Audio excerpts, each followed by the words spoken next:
త్యాగమే నా శ్వాస,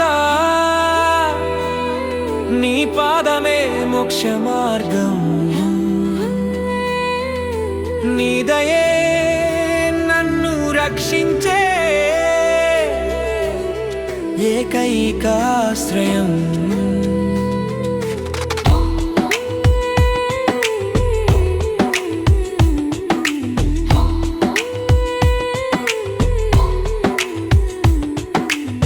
అర్జునుడు అడిగిన ప్రశ్న, త్యాగమంటే ఏంటి?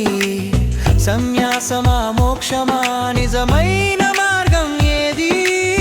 కృష్ణుడు సానురాగంగా చెబుతాడు, కర్మల కన్నా ఫల త్యాగం గొప్పది. కర్మలు మూడు రకాలు, శరీర వాక్కు మనస్సు. వాటిని త్యజించాలి కాదు, శుద్ధం చేయాలి. నీ కర్తవ్యాన్ని నిస్వార్థంగా చేయు, దానిలో భక్తిని నింపినప్పుడే మోక్ష మార్గం.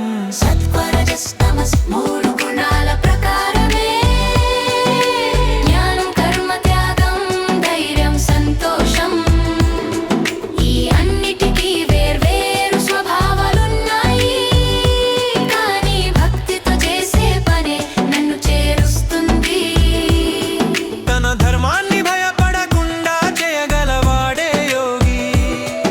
ఎవడు ఫలాపేక్ష లేకుండా నన్ను సేవిస్తాడో అతడు గుణాతీతుడవుతాడు.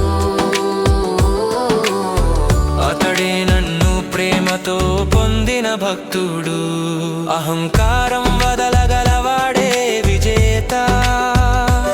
తానే కర్తనన్న భావనని త్యజించిన వాడే సమత్వంలో నిలిచిన భక్తుడే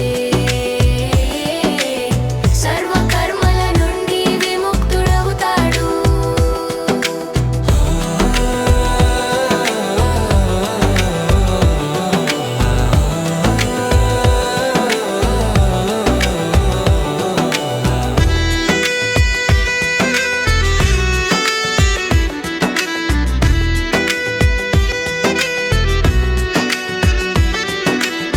వేదశాస్త్రం ధర్మ మార్గం, నీ స్నేహంగా నీ భక్తి